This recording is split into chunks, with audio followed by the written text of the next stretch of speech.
अनेक शहरांमध्ये घरफोडी, चोरी, दरोडे घालणाऱ्या सराईत गुन्हेगारांच्या टोळीला मुरबाड पोलिसांनी शिताफीनं अटक करून मोठी कामगिरी केली.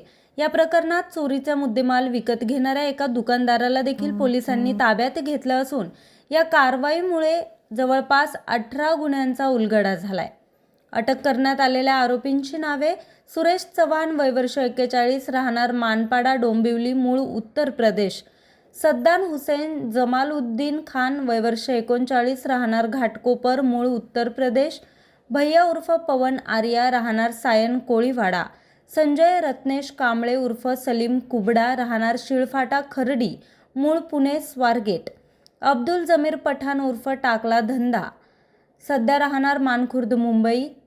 याशिवाय चोरीचा मुद्देमाल विकत घेणारा मनोज तेजराम जैन वय वर्ष 53 राहणार Ratna cooperative housing society SV road Mahesh Nagar Goregaon पश्चिम याला देखील अटक करण्यात आली आहे.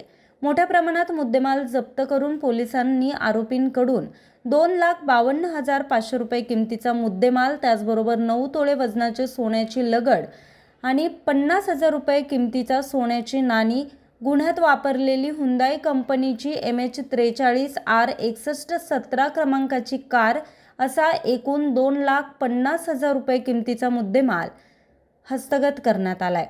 त्याचबरोबर गुन्ह्यात वापरलेली हत्यारे हस्तगत केलीत. तपासादरम्यान आरोपी क्रमांक 2 सद्दाम खान याने शहापूर हद्दीत चोरी व दरोडा घातल्याची कबुली दिली. आरोपींनी आतापर्यंत मुंबई, ठाणे, मुंब्रा, शहापूर परिसरात जवळपास 18 ठिकाणी चोरी केल्याचं कबूल केलं.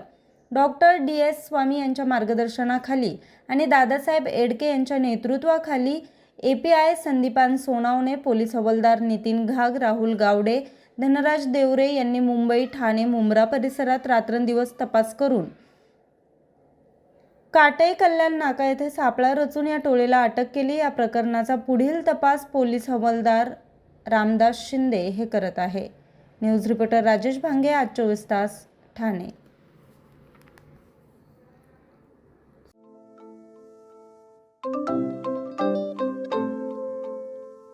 नवनवीन आणि ताज्या घडामोडींसाठी आज 24 तास सबस्क्राईब करा.